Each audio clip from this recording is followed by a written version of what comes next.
acompañan a Irma Cornejo Nereida y quien les habla, Bulegio Ortiz. Robert Well. Bueno, con respecto a la tabla de contenido de la exposición, vamos a empezar con la definición, Recording in progress. la epidemiología. Luego, como tercer punto, hablar de los factores de riesgo, las manifestaciones clínicas. Como quinto punto, la valoración médico-legal. Como sexto punto, el manejo, 7 leyes en el Perú, 8 aspectos éticos y 9 casos clínicos que se va a presentar al final. Bueno, empezaremos con la definición, mencionando la definición legal y la definición según la OMS. Entonces, la definición legal menciona que la violencia familiar es toda acción u omisión que cause muerte, daño o sufrimiento físico, sexual, psicológico o patrimonial a una persona, cuando la conducta es realizada por quien tiene o ha tenido un vínculo de índole familiar, por consanguinidad, por afinidad, tutela o por alguna relación afectiva convivencial.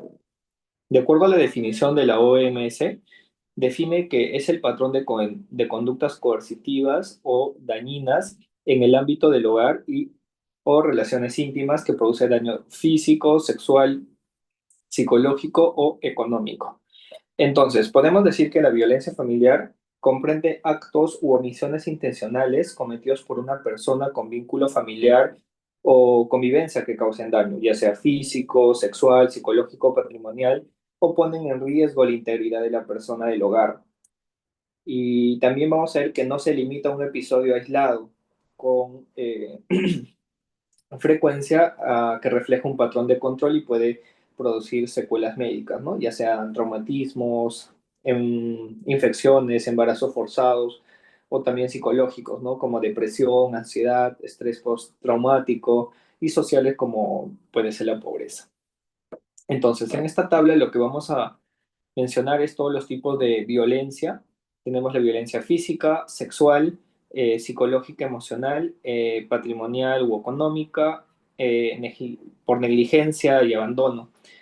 Con respecto a la violencia física, se define como el uso de la fuerza que va a causar daño corporal.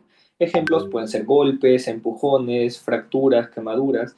Y en el aspecto médico legal, se tiene que describir las lesiones con detalle, tomar fotografías y emitir certificado médico legal.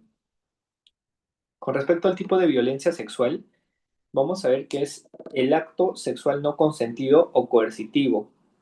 Ejemplos puede ser la violencia, tocamientos, abuso sexual infantil, y en el aspecto médico legal se tiene que recolectar evidencias biológicas y mantener la cadena de custodia y notificar al fiscal. En el tipo de violencia psicológica emocional, se define como conductas que dañan la autoestima o la estabilidad mental. Ejemplos pueden ser humillaciones, amenazas, control. Y en el aspecto médico legal, se tiene que registrar el relato de la víctima y derivar a una evaluación psicológica forense. Con respecto a la violencia patrimonial económica, se define como el control o sustracción de bienes o recursos. Ejemplos, retención de dinero, destrucción de pertenencias, privación económica, y en el aspecto médico legal se tiene que documentar la afectación económica y derivar a servicios de protección.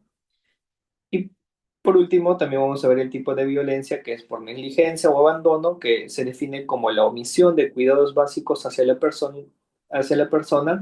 Ejemplos, falta de alimentación, higiene o atención médica. Y en estos casos, en el aspecto médico legal, se tiene que notificar a las autoridades competentes y registrar los signos clínicos. Con respecto al segundo punto, se va a hablar sobre la epidemiología y la magnitud en Perú. Aquí vamos a ver que la prevalencia poblacional, de acuerdo al Instituto Nacional de Estadística e Informática, alrededor del 35.6% de mujeres entre 15 y 49 años han sido víctimas de violencia familiar en los últimos 12 meses. ¿Qué tipos de violencia fueron reportadas? La psicológico-verbal en un 25 a 27%, la física en un 8.1%, la sexual en un 2.2%, y también vimos que la violencia psicológica es la forma más común, aunque la física y la sexual van a generar mayor impacto médico, legal y social. De acuerdo a las denuncias y casos atendidos por la Policía Nacional del Perú y el Ministerio de la Mujer y Poblaciones Vulnerables, mencionan que, y también el INEI, que en el primer trimestre del 2024 se registraron 61.496 denuncias por violencia familiar a nivel nacional. Los centros de emergencia mujer del Ministerio de la Mujer y Poblaciones Vulnerables atendieron más de 150.000 casos de violencia en el año 2023. Y de acuerdo a las estadísticas, menciona que Lima concentra el mayor número absoluto de denuncias. Sin embargo, las mayores tasas de incidencia también se pueden observar en otras regiones como Apurímac, Ayacucho, Huancavelica, Junín y Cusco. Entonces, aquí vamos a mencionar que existe un alto subregistro debido al miedo, la dependencia emocional o la desconfianza hacia las instituciones. Y es por ello que las cifras oficiales subestiman la magnitud real, ya que solo reflejan los casos o los casos atendidos en servicios públicos. Con respecto al ámbito internacional, la prevalencia global a nivel mundial, alrededor del 27% de las mujeres entre 15 y 49 años que han tenido pareja han sufrido violencia física y o sexual por parte de una pareja íntima en algún momento de su vida. Con respecto a la carga y mortalidad, vamos a ver que las agencias de la ONU reportaron que en el 2023 se registraron decenas de miles de muertes intencionales de mujeres por violencia de pareja o familiar. En promedio, de aproximadamente de 140 mujeres y niñas fueron asesinadas cada día por su pareja o por un miembro de la familia. Tendencias y desigualdades, se ve que las tasas varían según región y contexto socioeconómico. Los países de ingresos bajos y medianos muestran prevalencias más altas en ciertos estudios. Entonces, de acuerdo a los tipos de lesiones más frecuentes, se vio de acuerdo a las estadísticas y algunos estudios que vienen a ser contusiones, hematomas y abrasiones, ya que acá resultan de golpes directos con puño, palma o golpes contra alguna superficie. Después tenemos las lesiones en tejidos blandos y laceraciones. Pueden ser cortes, heridas, causadas por algunos objetos cortantes. Fracturas, que pueden ser fracturas faciales y de extremidades, ¿no? Fracturas de nariz, malares y de otras áreas maxilofacial. También puede ser en miembros, en extremidades como manos y antebrazos. Puede ser también por una fuerza contundente, como le había mencionado, que puede ser puño, palma, golpes con objetos domésticos, empujones, caídas, objetos hacer golpes o lesionar con objetos cortantes, estrangulamiento manual o con objetos. Las zonas anatómicas más lesionadas fueron cabeza y cara, incluyendo nariz, región periorbitaria y mejillas. También cuello y región cervical, extremidades superiores, manos y antebrazos, tórax y abdomen, que es menos frecuente, pero es posible, ¿no? De acuerdo a los factores de riesgo, vamos a tener en cuenta los factores en la víctima, que pueden ser la dependencia económica, la edad joven de 15 a 24 años, el aislamiento social, embarazo, discapacidad y también una historia previa de maltrato. Los factores de riesgo del familiar, pues ser relaciones de poder desiguales, celos, control y aislamiento, conflictos frecuentes, intento de separación o divorcio. Y los factores sociales pueden ser la pobreza, exclusión social, escaso acceso a servicios de salud y justicia, y también normalización cultural de la violencia. Entonces, con respecto a los derechos de la víctima, vamos a ver que según la ley 30.3064 menciona sobre el derecho a la protección y medidas de seguridad, derecho a la atención integral de salud. Después, derecho a la atención médico-legal y recolección de pruebas, derecho a la asistencia legal gratuita y asesoría, derecho a la información y a ser oída por personal especializado, derecho a la confidencialidad, intimidad y no revictimización, derecho a la atención psicosocial y medidas de reparación, derechos a medidas especiales por vulnerabilidad, derechos a la reparación y acceso a la justicia efectiva, y obligaciones del Estado y mecanismos de acción. Entonces, para terminar esta primera parte, con respecto al perfil del agresor, vamos a ver que tiene algunos factores de riesgo, como la historia de violencia previa, consumo de alcohol o drogas, trastorno de personalidad o impulsividad, desempleo, estrés económico, creencias machistas o de control. Entonces, al hablar de un perfil violento, vamos a ver que va a tener ciertos comportamientos, ¿no? O problemas para gestionar la ira desde la infancia, la impulsividad, mentiras, no reconoce ni aprende sus errores, una actitud egoísta, firme, distante y hasta cruel. En algunos casos también puede tener el antecedente de consumo de drogas, falta de autoestima, fracaso escolar, irritabilidad y baja tolerancia a a la frustración, dificultad para expresar y generar tus emociones como la empatía y la compasión. Entonces, al hablar de la violencia de pareja, esto es como un círculo, ya que todo gira. ¿Por qué? Porque puede empezar con una tensión violenta y progresiva, que acá pueden aparecer los celos, las peleas, los insultos, los gritos, y después pueden pasar a una agresión violenta, ¿no? Amenazas, se lanzan objetos, se desata la furia, y la violencia se transforma ya en una violencia física. Después viene el arrepentimiento y promesas. Aquí vamos a ver que el agresor reconoce su accionar, pide disculpas y que ha cambiado y promete no volverlo a hacer. Pasa a un tiempo de reconciliación, ¿no? Se consiente y después pasa a una aparente calma, ¿no? Sale con su pareja, intenta conquistarla, pero después vuelve en ese círculo. Bueno, ahora vamos a continuar con la segunda parte.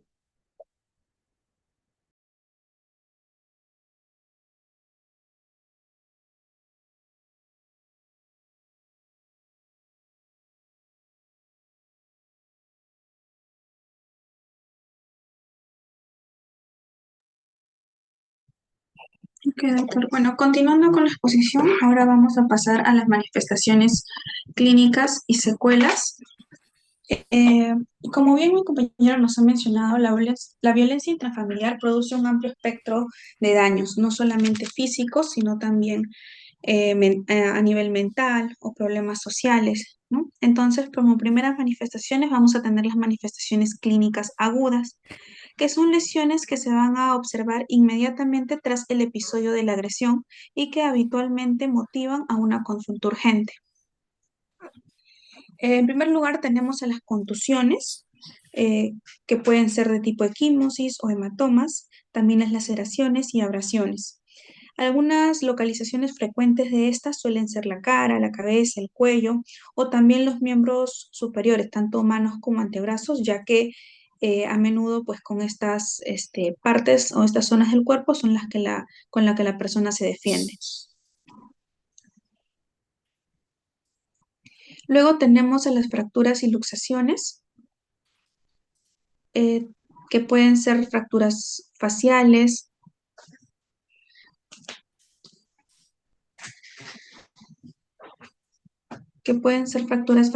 tanto en el maxilar o nasales, fracturas costales también, y de las extremidades son comunes en agresiones en las que se emite mucha fuerza.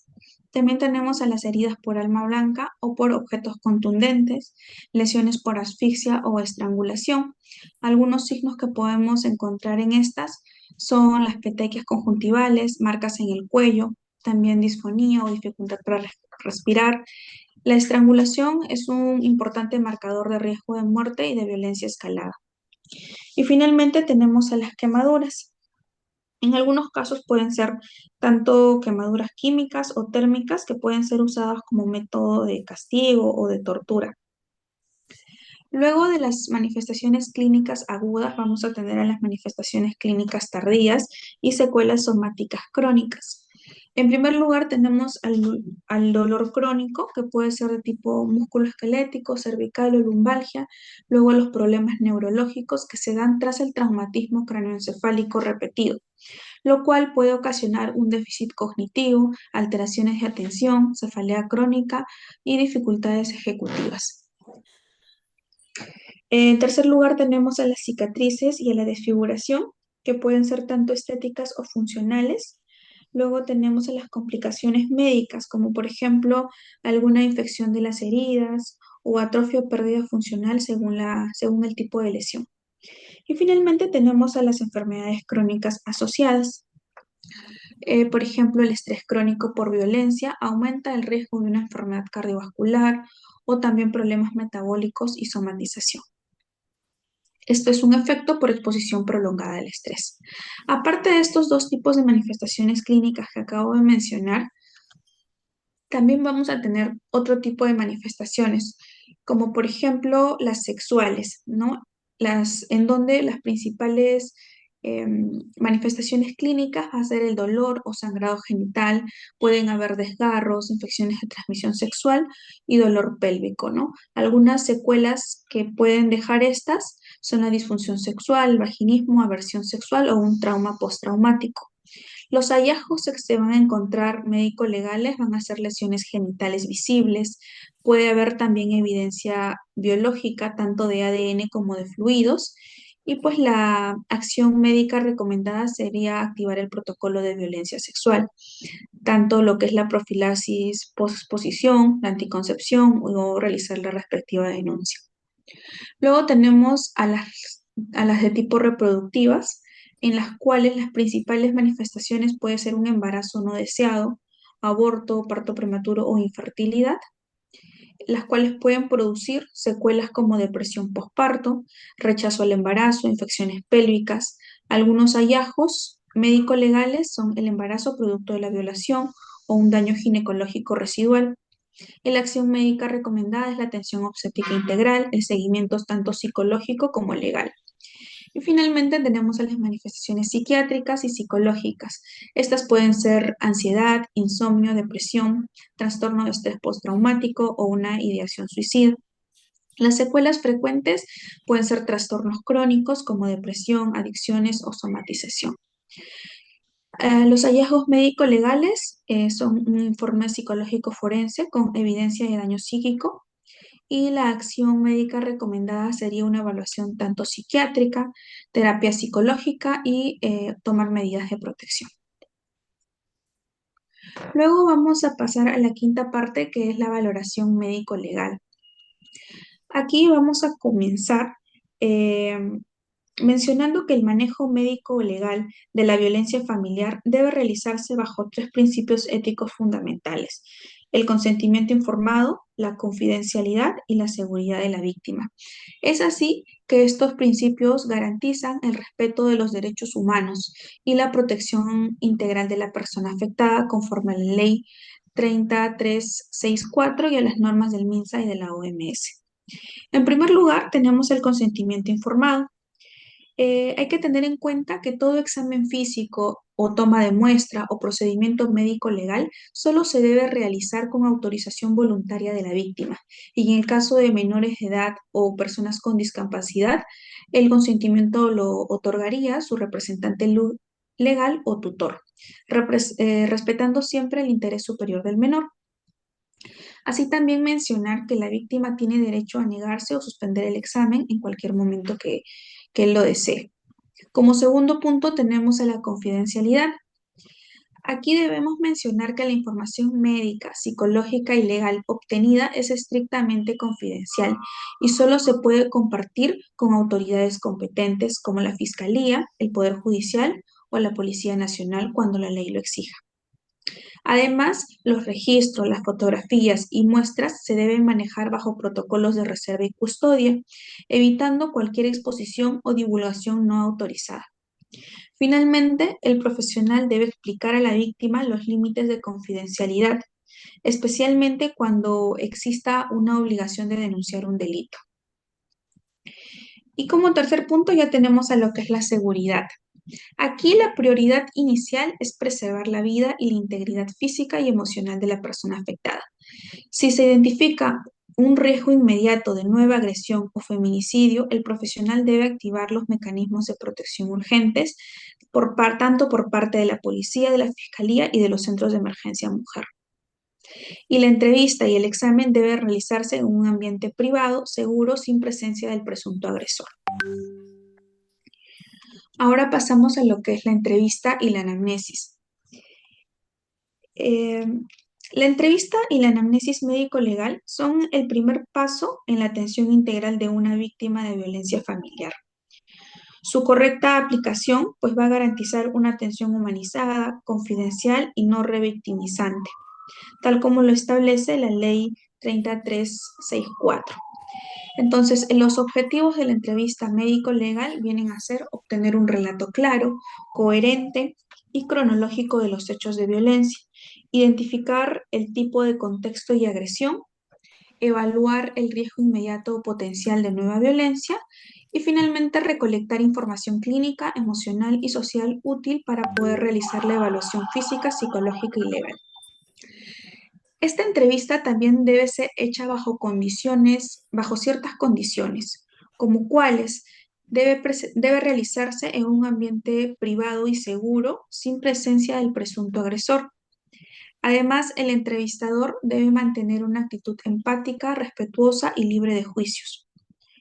Previo a la entrevista, se le debe explicar el propósito, el proceso de obtener y el consentimiento informado a la víctima. En caso de menores de edad o personas con discapacidad, la entrevista debe ser grabada y dirigida por personal especializado, tanto por el Ministerio Público como por el INM-LSF. Luego tenemos a lo que es la estructura de la anamnesis. Aquí vamos a, en primer lugar, recolectar algunos datos generales como la identificación, edad, sexo y vínculo con el agresor. También algunos antecedentes relevantes como episodios previos de violencia, enfermedades, condiciones psicológicas o ginecobstétricas. Luego pasamos a la descripción del hecho, tanto la fecha, la hora, el lugar, el tipo de agresión, el mecanismo utilizado, si es que hay presencia de testigos y las consecuencias inmediatas. Luego pasamos a los síntomas actuales, mencionar si es que existe dolor, sangrado, limitación funcional, signos de ansiedad o temor. Y finalmente los efectos psicológicos, como angustia, llanto, insomnio, miedo, ideas suicidas o reacciones disociativas. Entonces, finalmente vamos a mencionar cuáles son las 5 etapas de la entrevista. La primera etapa es la etapa previa o la etapa de preparación, en la cual se recopila información del caso, como había mencionado. Se verifica que el ambiente sea seguro, privado y sin interrupciones, y aquí también se va a obtener el consentimiento informado. El objetivo principal de esta primera etapa es crear un entorno seguro y de confianza y garantizar las condiciones adecuadas para poder reducir la ansiedad. Algunos ejemplos de preguntas o de intervenciones adecuadas en esta etapa es, por ejemplo, ¿te encuentras cómodo aquí? ¿Quieres que alguien te acompañe antes de comenzar? O voy a hacer algunas preguntas para entender mejor lo que te ocurrió y puedes decirme si algo te incomoda.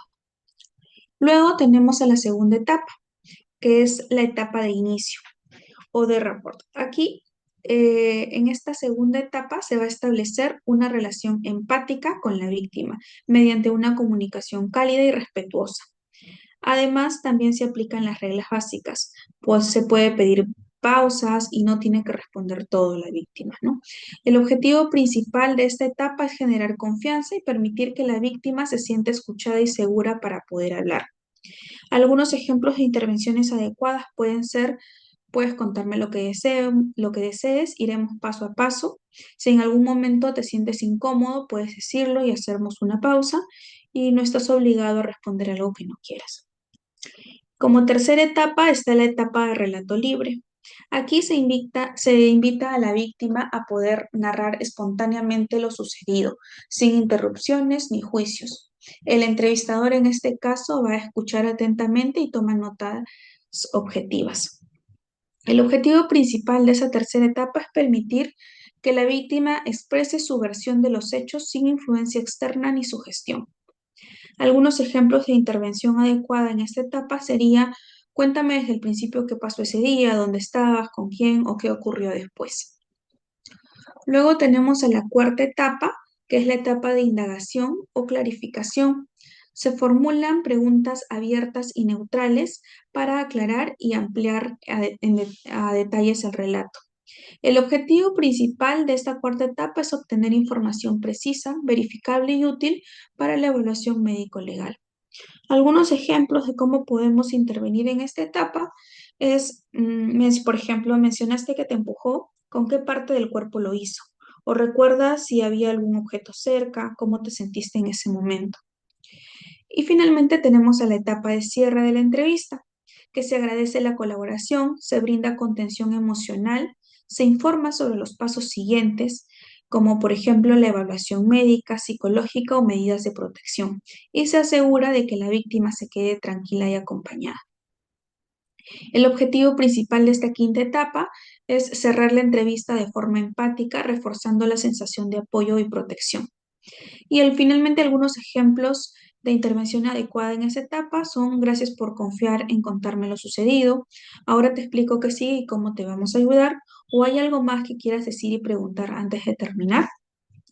Y bueno, esas serían las 5 etapas de la entrevista. Ahora le doy pase a mi compañera para que pueda continuar con la exposición.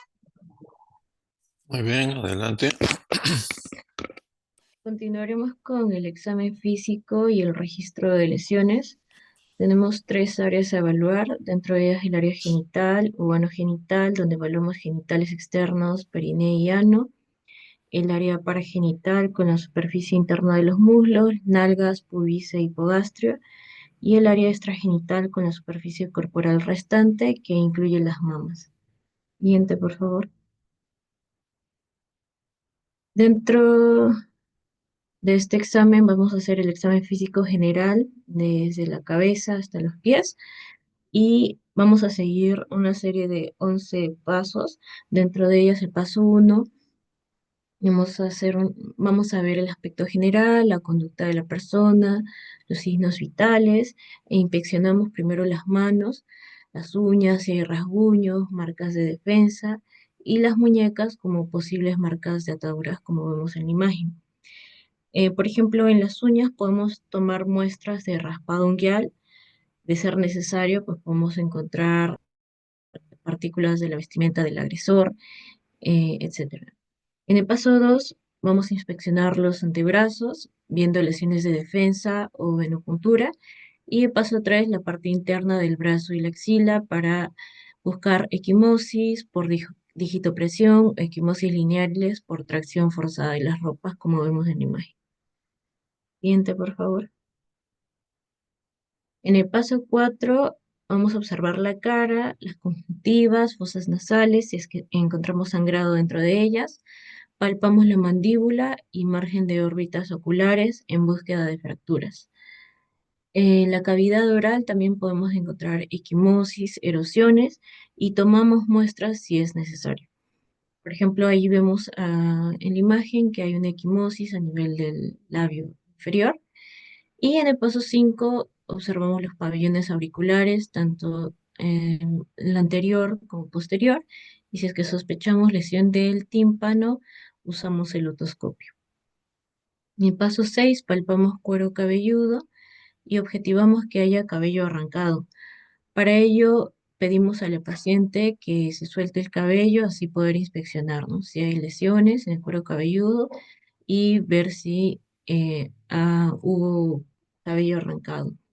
Y en el paso 7 observamos el cuello en búsqueda de equimosis por presión de collares u otros artículos, equimosis por digitopresión o por sugilación, que es succión, ¿no? Se puede tomar muestras, como vemos en la imagen, en búsqueda de restos de saliva. Siguiente, por favor. En el paso 8 observamos la mama y tórax, empezando de manera posterior viendo los hombros y de manera anterior vemos la mama, y si es que no se realiza la observación, la inspección de la mama, se anota, ¿no?, que la paciente no quiso. Y en el paso 9, el decúbito dorsal, se pone la paciente, palpamos el abdomen para descartar traumatismos abdominales cerrados o evidenciar aumento de tamaño del útero. En el paso 10 vemos la cara anterointerna de los muslos en búsqueda de equimosis por digitopresión, por la rodilla del agresor, o como vemos en la imagen, pueden haber equimosis longitudinales. En las rodillas, esquimosis o escoriaciones. En los tobillos también pueden haber huellas de ligaduras.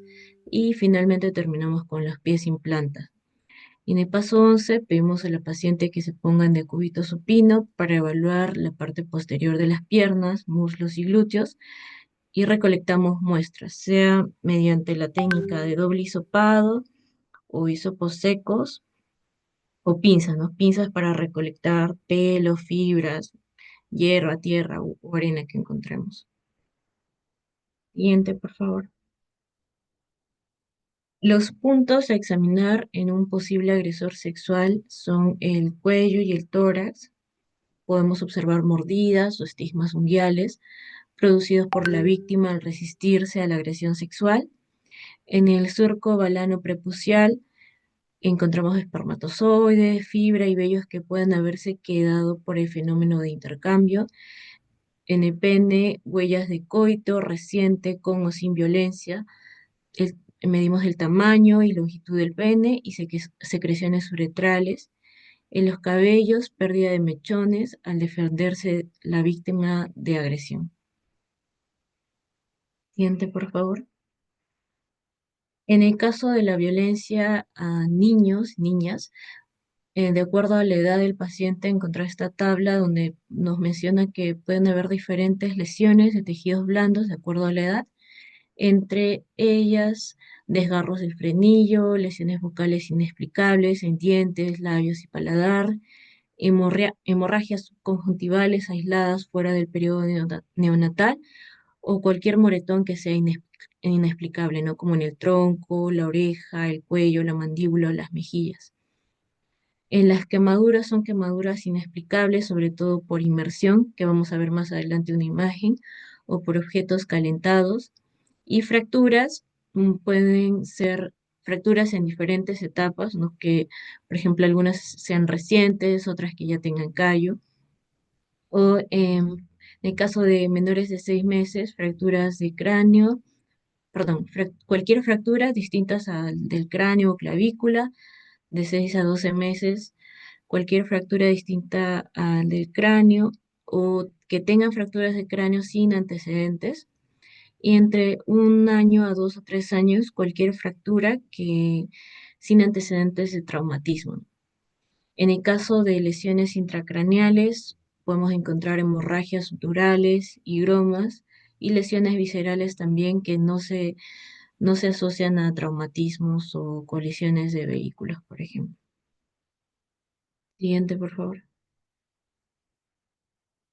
Podemos ver marcas de instrumentos como la hebilla de cinturón, el cinturón, cordones, por ejemplo, cordones enrollados, palos, látigos, em, colgadores, espátulas, incluso podemos ver lesiones que se asemejan a la forma de la mano, digitiformes, mordeduras, también de un peine, por ejemplo, y cucharas, o también lesiones, quemaduras, como cigarrillos, lesiones que se asemejan a la plancha, cuchillos, incluso tenedores y como mencioné, de inmersión. Como vemos en la imagen, eh, estas lesiones de inmersión, en este caso es de los miembros inferiores.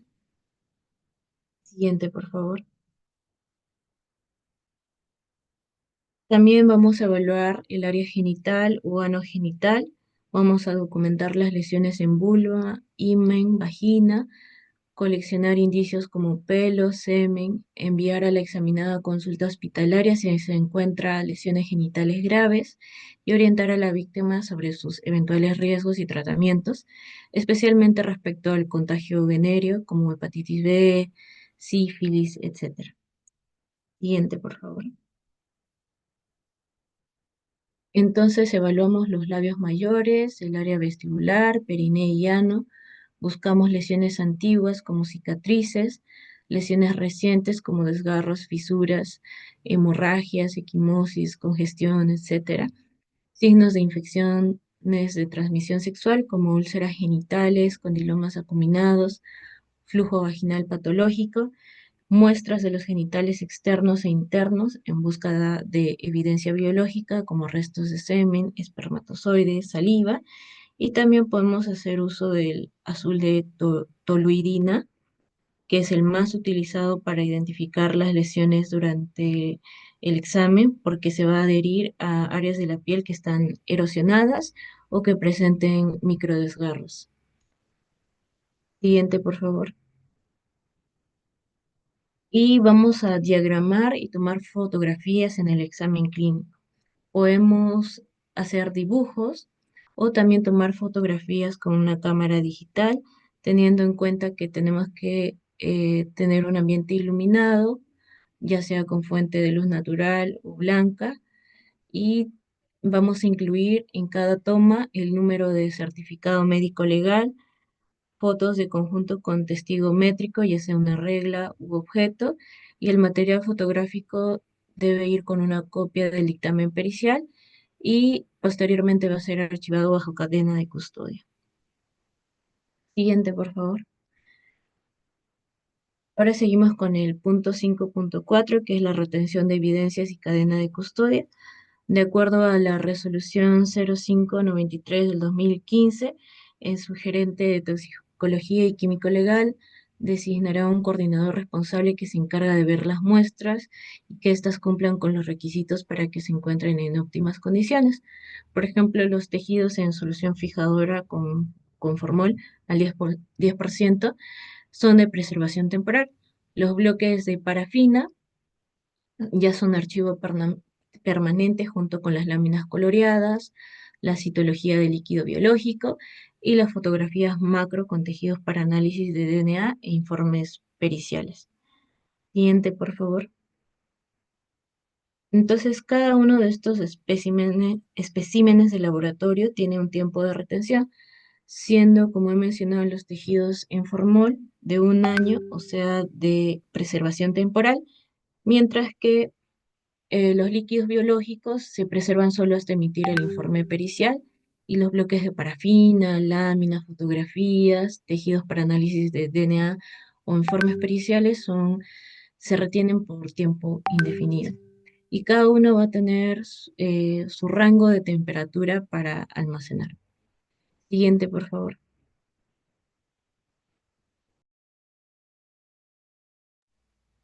Si es que hubiera un tiempo adicional hay un tiempo adicional en caso de procedimientos de investigación o legales, se puede prestar la evidencia solo si se garantiza la firma del acta de confidencialidad pertinente y la cadena de custodia respectiva, y antes de eliminar las muestras se va a notificar al fiscal, y si no hay respuesta, se solicitará la presencia del fiscal para eliminarlas en su presencia.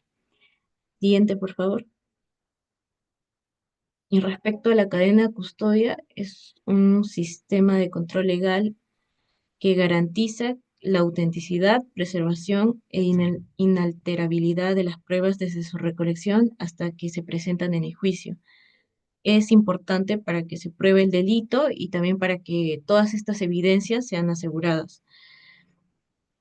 Entonces, es una documentación cronológica y detallada de cada paso que siguen los indicios, incluyendo su localización, recolección, embalaje, etiquetado, sellado y traslado, manteniendo también un registro de todas las personas que han estado en contacto con estas evidencias, ¿no? Por eso es que vemos en la imagen que se pone el nombre completo de quien embala el indicio, ¿no? Incluyendo la fecha, hora, DNI, observaciones y su firma, y también se registra la continuidad de custodia de la evidencia y se va registrando a quién se ha entregado y quién lo ha recibido. Y esto es lo último respecto a la cadena de custodia. Siguiente, por favor. Bueno, ahora hablemos sobre la documentación y la redacción del certificado o informe médico legal. Lo que tenemos que tener en claro aquí es que es un documento oficial que va a respaldar legalmente pues, los hallazgos clínicos en caso de violencia. Y este va a servir como evidencia parcial ante el Ministerio Público o el Poder Judicial. Entonces, este sabemos que tiene un valor que va a ser probatorio acerca del estado de la salud física y mental en cuanto a los procesos por violencia contra las mujeres y contra los integrantes del grupo familiar. Además, estos certificados médicos contienen información que va a ser detallada de los resultados de las evaluaciones físicas y psicológicas, ¿no? Esta también va a ser respaldada sobre todo por su base legal es la ley 30364, ley para poder prevenir y sancionar y erradicar la violencia contra las mujeres y las integrantes del grupo familiar, y su modificatoria, que es la ley 31715, que modifica y fortalece las medidas de protección. Entonces, siguiente, por favor.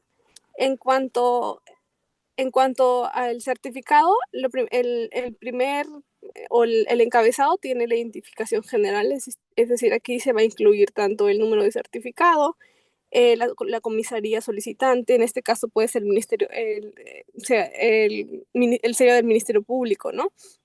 También contiene el nombre del examinado, el DNI, la edad, el tipo de evaluación, si es por violencia familiar o por violencia sexual.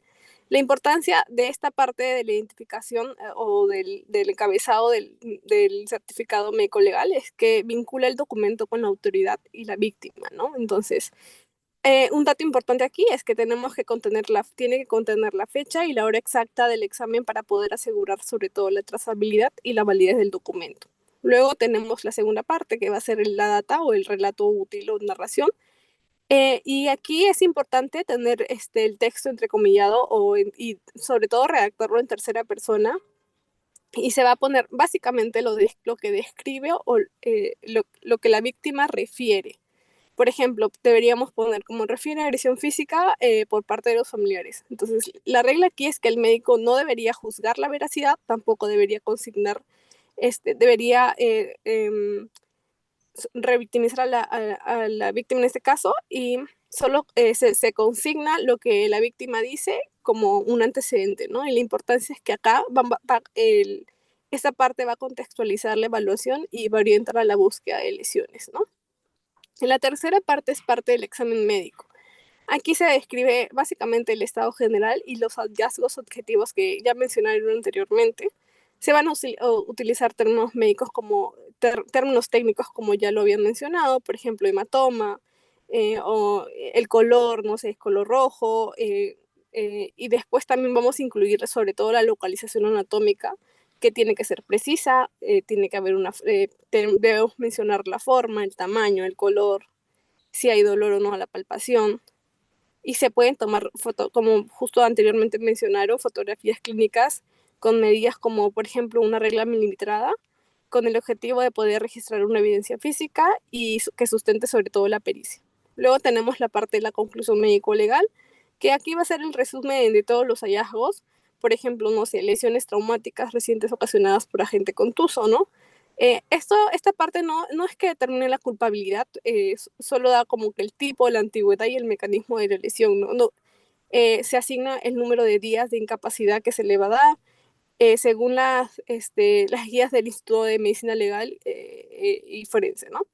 La última parte, que son los datos finales y la firma, aquí va a incluir sobre todo la atención facultativa, los días que se requieren, la incapacidad médico-legal, las observaciones del método, también va a estar la firma y el sello del médico legista. Y esto es importante mencionar que sin la firma y el sello del documento va a carecer pues de validez, ¿no? Siguiente, por favor. Ahora, en cuanto al manejo clínico, ok, entonces cuando hablamos del manejo clínico y seguimiento, inicial y el seguimiento, hay un algoritmo básicamente de lo que sería el algoritmo de urgencia, que es el ABC o el de la TLS, para sobre todo descartar lo que son traumatismos craneoencefálicos, para ver si hay algún problema en el tórax, abdomen, hemorragias. También deberíamos clasificar el riesgo y la seguridad, pasar por triaje, valorar el riesgo, de repente activar la ruta de protección ante la policía, ante el Ministerio Público, documentar todo lo que tenemos antes de intervenir, es decir, tomar fotos con escala.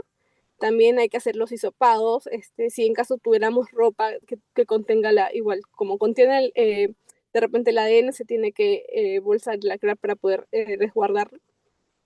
También es importante lo del consentimiento informado que también mencionaron.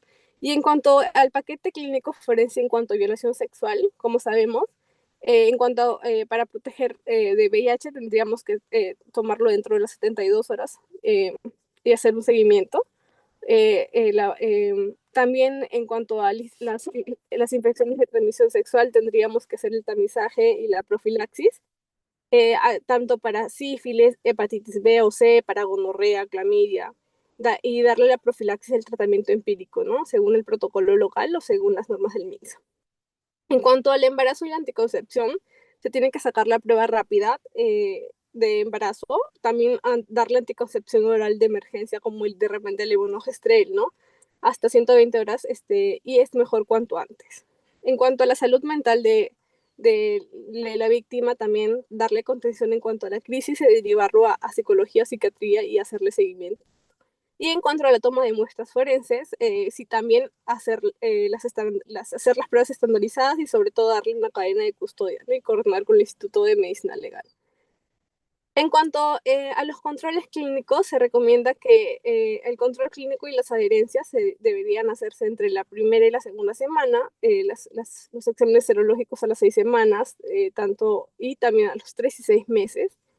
También hacer la reevaluación de lo que serían las lesiones, ¿no? Para actualización del parte o de la constancia, si es que así Fiscalía lo solicitara, ¿no? Y hacer la ruta de protección, verificar que se notificó formalmente a la policía, al Ministerio Público, y se informa también cómo se encuentra la víctima y las medidas de protección. Siguiente, por favor.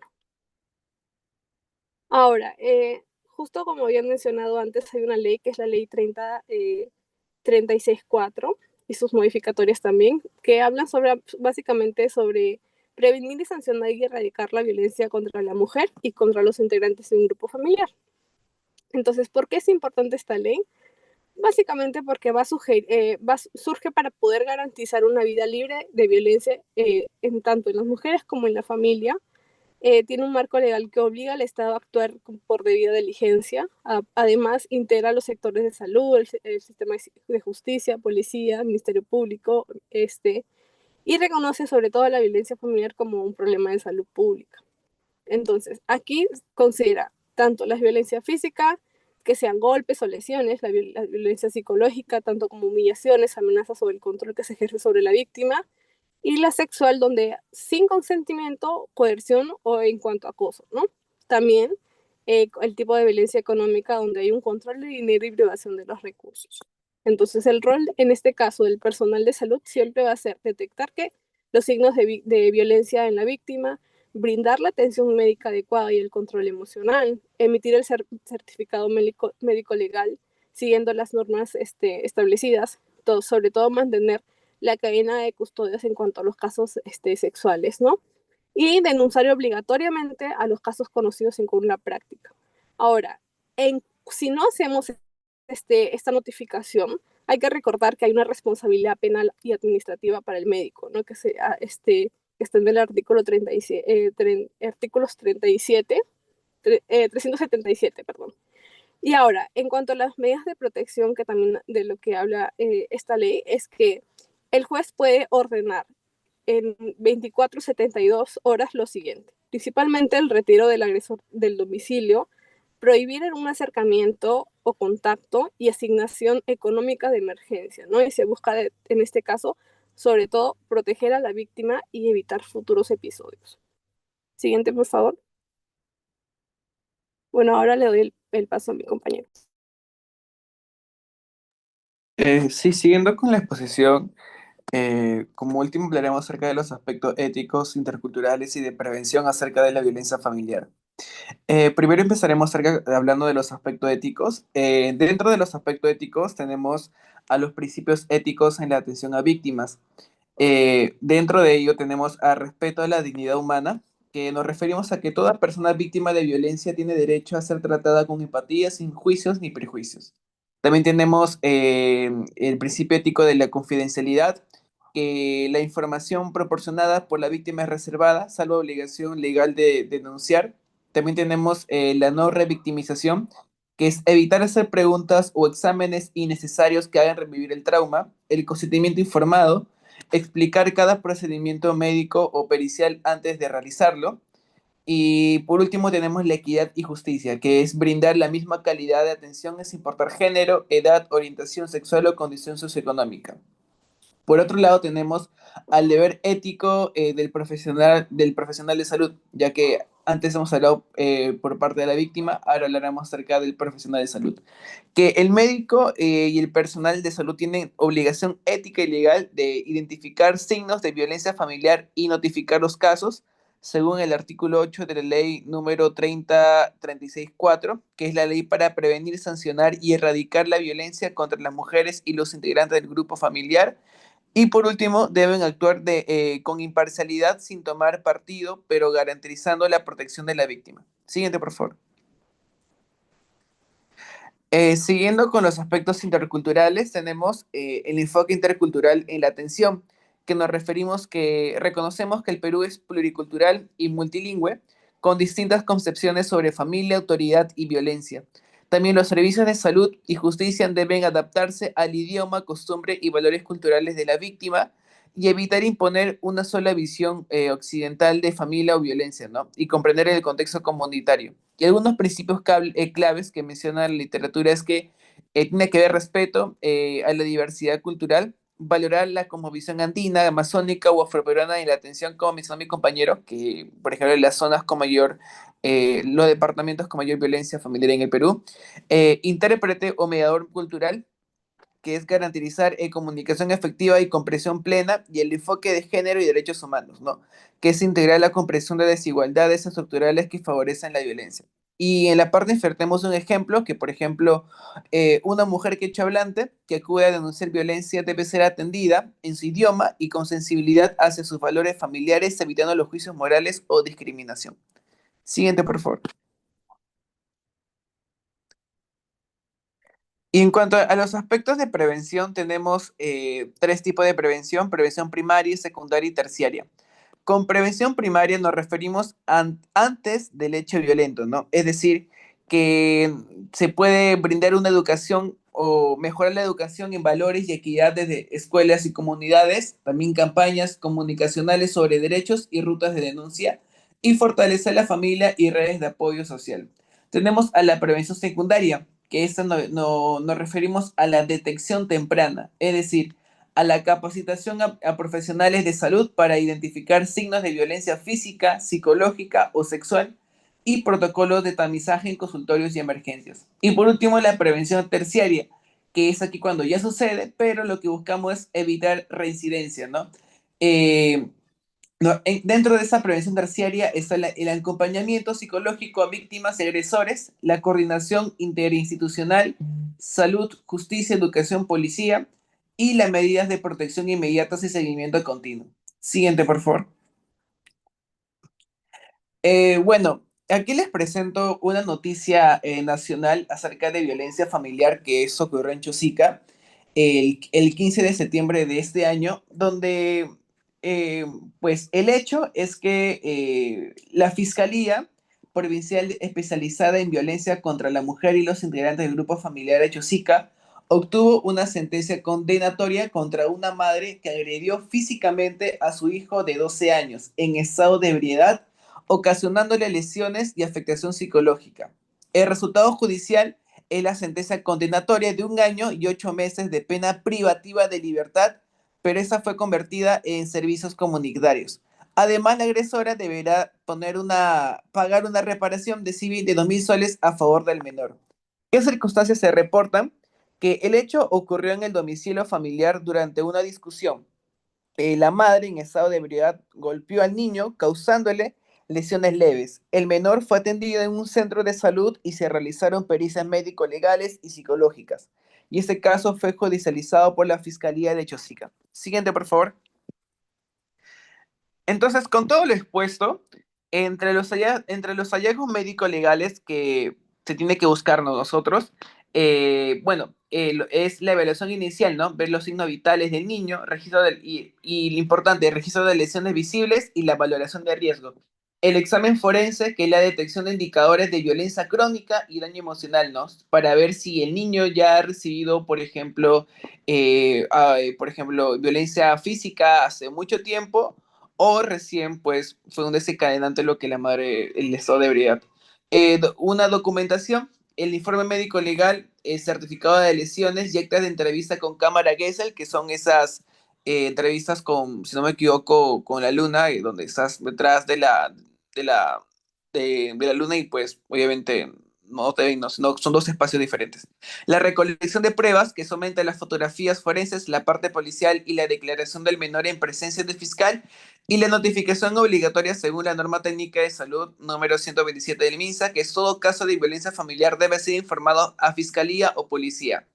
En cuanto a los aspectos éticos y de trato, nuevamente, evitar la revictimización, el uso de cámara de Gesell y entrevistas breves por personal capacitado, la confidencialidad y consentimiento, resguardar identidad del menor y autorización del tutor legal, la atención integral, que es la derivación a servicios de salud mental y programa de protección al menor y la intervención familiar, la orientación psicológica y social a la familia para prevenir nuevos episodios. Siguiente, por favor. Tenemos un caso clínico que aquí nos habla acerca, bueno, los antecedentes es que una mujer de 24 años, estudiante universitaria, vive con su pareja, ha recibido mensajes constantes de celos exagerados, insultos y lesiones leves hace unos meses. La denunció verbalmente en una comisaría, pero sin pruebas fotográficas ni declaración formal. El evento reciente fue que tras rechazar volver con su pareja, él ataca con arma blanca, propinándole múltiples puñaladas dejándola grave. Tras el ataque, la víctima acude al hospital con heridas profundas en tórax y abdomen. Aquí, ¿qué datos serían relevantes para del caso clínico? Siguiente, por favor. Tenemos a los mensajes constantes de celos, los insultos. Siguiente. Las lesiones leves, que el ataque con arma blanca. Siguiente. Entonces, nuevamente, los aspectos médicos legales, aspecto ético y prevención. Siguiente, por favor. Como aspectos médicos legales, tenemos que en el examen físico ver el tipo y la localización de las heridas, ¿no? La gravedad, como menciona, que fueron múltiples puñaladas, y la arma usada, ¿no? ¿Qué tipo de arma ha sido? La valoración de riesgo de la vida, la toma de fotografías, informes periciales, autorización de consentimiento y notificación a Fiscalía de Violencia Familiar o intento de feminicidio. En el aspecto ético, el apoyo psicológico respecto al consentimiento, evitar revictimización. Y si la víctima pertenece a un grupo indígena, atender en su idioma, considerar normas culturales. Siguiente. Y en la prevención, ver, ¿no? Si las señales tempranas, o sea, si obviamente ya hubo denuncias hacia su pareja, de, no sé, de alguna agresión, ya sea física, psicológica, lesiones e insultos, y ver, ¿no? Errores de Estado, la comisaría, la subhospitalaria en intervenir precozmente. Siguiente, por favor. Y bueno, y en cuanto a las noticias aquí en Perú, creo que una de las noticias que fue conocida acerca de la violencia, ¿no? Contra la mujer o violencia familiar fue la noticia del cantante John Calvin, que creo que tenía reiteradas denuncias por violencia familiar física hacia sus exparejas, ¿no? Y pues esa fue una noticia del 2021 donde refiere, ¿no? Que pues esta persona le, la agrede, ¿no? Violentamente en la cara y espalda hacia su pareja, ¿no? Siguiente, por favor.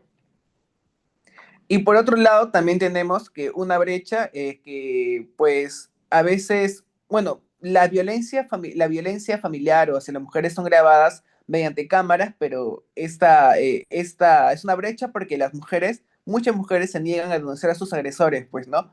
También es una noticia del día a día en cuanto a nuestro país.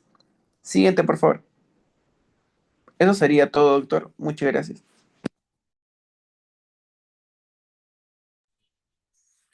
Bien. Gracias también al grupo ponente. Lo que hice la observación hace unos días atrás era de que faltaba un poco en el adelanto que me hicieron llegar presentación de algunos casos, ¿no? O sea, no se olviden, estamos ya, esa es la mitad de la cantidad de seminarios que nos tocan desarrollar, es el tercer seminario, faltan 3 más. Entonces, eh, creo que para que puedan ir mejorando y ustedes mismos sean creativos, o sea, pero en cuanto a la esencia, en cuanto a la bibliografía buscada, resumida y presentada, siempre tienen que tener en cuenta esas tres columnas, esos tres pilares sobre los cuales debe pasar o reposar el tema. Definición de los términos, ubicar bien a todo el auditorio que en estos momentos está, digamos, participando, o sea, es el grupo expositor y todos los demás grupos son el auditorio. El grupo expositor también tiene la libertad tremenda de poder interactuar con los que están meramente escuchando, ¿no? Como el grupo anterior que hicieron, me parece en Kahoot, hay diversidad de dinámicas que pueden ustedes aplicarlo, tienen libertad para todo. Pero volviendo al punto de la revisión de bibliografía, definición de términos, ubicación bien del tema. Segundo, leyes, normas. No nos olvidemos que estamos en el curso de medicina legal. Todos estos tipos de situaciones que exponemos tienen una base legal, están respaldadas por una ley, por una resolución ministerial, por algún documento que ustedes tienen la obligación de buscarlo y mencionar. Por ejemplo, ese tema. Hay una ley, ¿no? En contra de la violencia familiar, aborto, prevención, tiene su título la ley, ¿no? Han hecho presentación de unas partes han mencionado, ¿no? No se trata tampoco de copiar y pegar, sino de ver que ustedes han leído, han sido capaces de resumir, ¿ya? O sintetizar la bibliografía que están procesando y la presentación, ¿no? Temas sumamente importantes. Y tercer, ya, y otros, en esta parte de legislación, o en la primera parte también, digo, base legal, y en la primera parte, como he dicho, definición de términos, también pueden introducir en alguna de ellas en la que más se acomode, por ejemplo, estudios comparativos o estudios comparados. ¿Con qué? Con otros países, por ejemplo, ¿no? O dentro del mismo país, ¿no?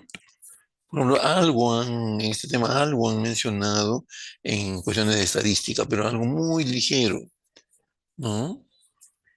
Hay cuadros definitivamente sumamente importantes, inclusive por región, ¿no? De repente, no sé, me imagino yo, de repente hasta por provincia, por distrito, ¿no? Debe haber. Yo aconsejé que también buscaran para este tema, específicamente para este tema, y bueno, también delitos contra la edad sexual.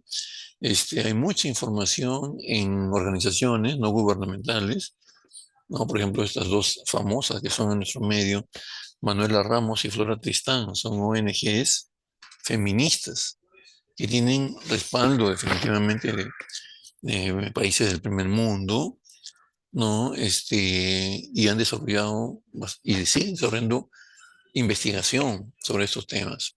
Publican, ¿no? Revistas, artículos. Entonces, de eso se trata. No solamente se trata de exponer, como bien lo han hecho, detalles técnicos en la evaluación por el causal de violencia familiar, que está bien, correcto, pero se trata también de contrastar con información variada, ¿no? Por ejemplo, a veces uno no tiene tiempo de buscar algo que uno le caiga pues, en sus manos, una revista, una presentación, un artículo de investigación sobre violencia familiar, ¿no? Donde se detalla, por ejemplo, un ranking de las 25 regiones peruanas que hay en el Perú sobre violencia familiar. Y dentro de esto por sexo, por edad, ¿no? De repente, no sé, teniendo en cuenta el nivel de educación, por ejemplo, ¿no? Entonces esas cosas son importantes o no son importantes destacarlas y saberlas primeramente, porque eso nos va a quedar, en algo al menos nos va a quedar en nuestro cerebro, ¿no es cierto? Y eso puede ser motivo de exposiciones, presentaciones, conversaciones, ¿no? Para poder ir enriqueciendo nosotros mismos en cuanto a estos diferentes áreas y temas que son complementarias, como se dijo al comenzar el curso, son complementarias a los temas que dictamos en teoría. Correcto, entonces ahí es donde quiero ver la creatividad de los grupos, ¿no? Entonces, por ejemplo, estudios comparativos, ¿no? Cómo tratan acá, por ejemplo, la violencia familiar, bueno, ya sabemos, en el marco de la ley, otros países de repente están un poco más avanzados, o de repente están mucho más atrasados. Y el tercer pilar, la tercera columna, que en este caso ha sido cero, es presentación de casos, casuística, siempre estamos mencionando, casuística. Por ejemplo, el tema de certificado de función, para presentar un montón de casos que ha habido de falsificación de certificado de función,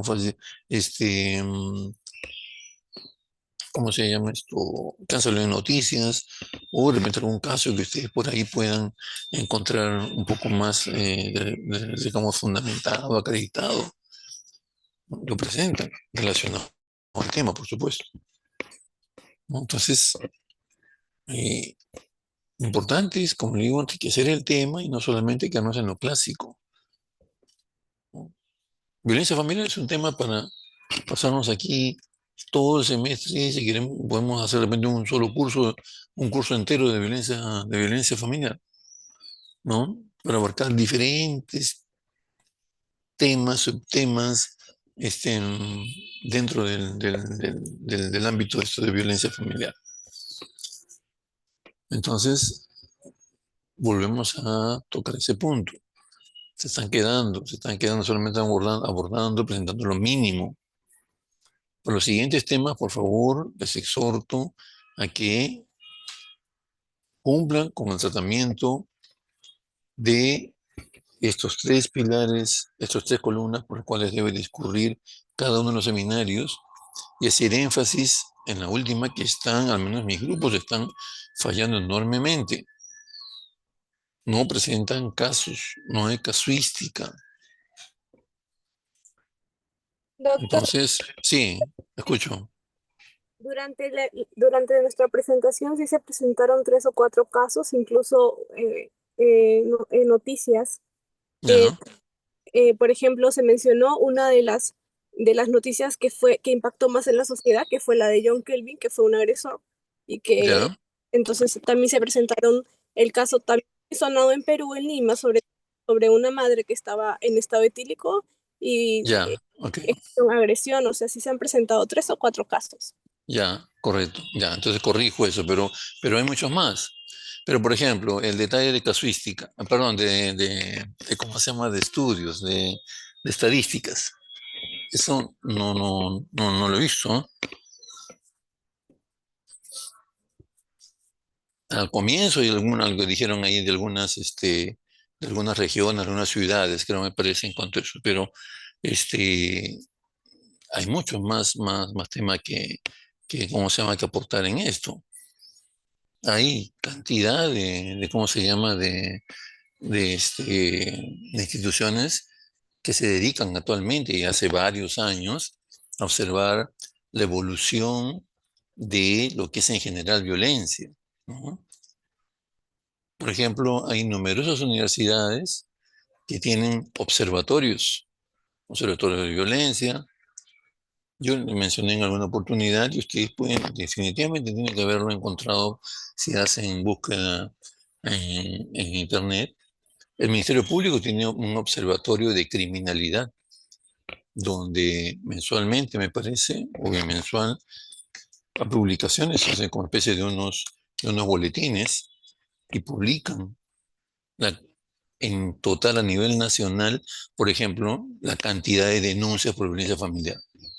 Y están catalogados por los diferentes parámetros que hemos mencionado hace unos momentos, ¿no? Por población, por edad, etcétera, etcétera, etcétera, ¿no? Lo que les he mencionado hace unos momentos, o sea, instituciones que hacen investigación sobre este tipo de casos y otros. Entonces, eso es lo que, ¿cómo se llama?, va a enriquecer mucho más la presentación que hagan, ¿no? En algunos temas hay probablemente más instituciones, o en otros lados habrá otro tipo de instituciones que están abocados a ese tema, ¿no? Por ejemplo, la policía tiene cantidad de datos también, porque ellos son los primeritos que reciben las denuncias, ¿no? De violencia familiar, de delitos contra el acto sexual, ¿no? Son los que manejan índice, por ejemplo, de criminalidad, ¿no? Entonces, todo este tipo de detalles, por favor, los exhorto, para que puedan no para mí, para mi bien, no para que yo guarde la información, sino para que ustedes mismos, ¿no?, tengan material para hacer una buena revisión del tema, una excelente presentación, ¿no? Y dije pues el orgullo de haber hecho una excelente presentación, consultando numerosas cantidades, numerosas y variadas fuentes, ¿no?, de donde pueden sacar un excelente material. Bien, correcto. Entonces nos quedamos ahí. Hemos tocado el tercer seminario.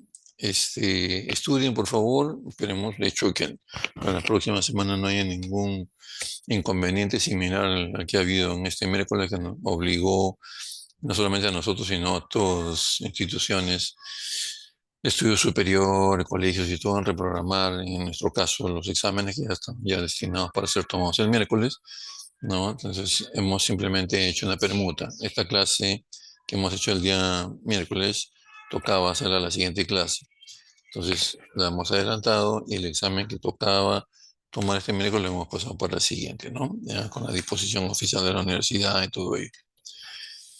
Correcto, entonces la siguiente semana es solamente examen, nada más. Bueno, y también, digamos, hay como en esto de los seminarios hubo también un pequeño traspiés, creo, por cuestiones también creo me parece de feriados o algo así. La siguiente semana también toca, me parece, ya abordar el siguiente seminario, ¿no? Entonces, Profesor, disculpa, sí, escucho, no, en el sílabo está que el siguiente seminario será el 29. ya. O sea, no sería la próxima semana, sino de acá en 15 días. Ya, ok, ya, correcto. Entonces, sí, ya, sí, eso probablemente me confundió. Si está ya cronogramado para el 29, estamos tocando en la fecha que corresponde, entonces ya lo presentan la fecha que está estipulado. Perfecto. Entonces yo eh, comunico a través de la doctora Aurel Hidrogo las aulas que tocan, en las cuales van ustedes a rendir su examen parcial, ya. Ya será más tardar el día lunes. Y por orden alfabético, quiénes van a ir, qué alumnos van a ir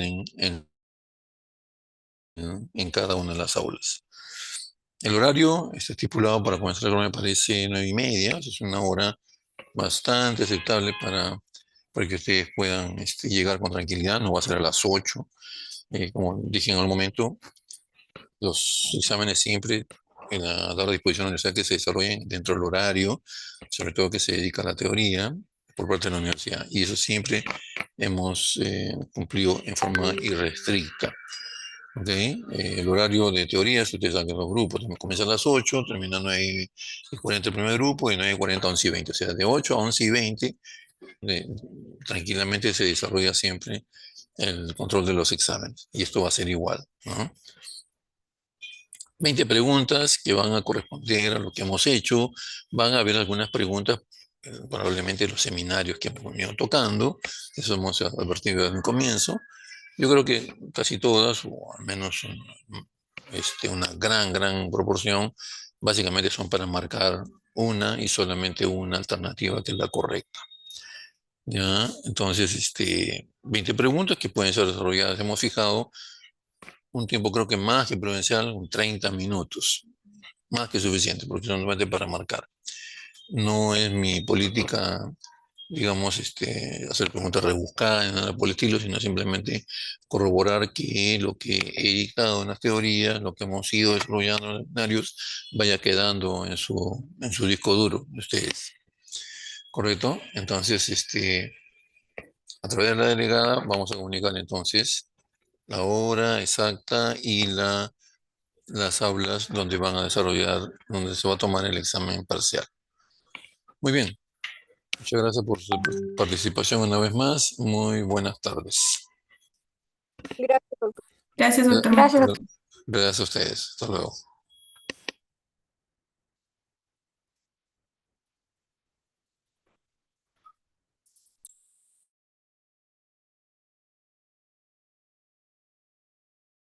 Recording stopped.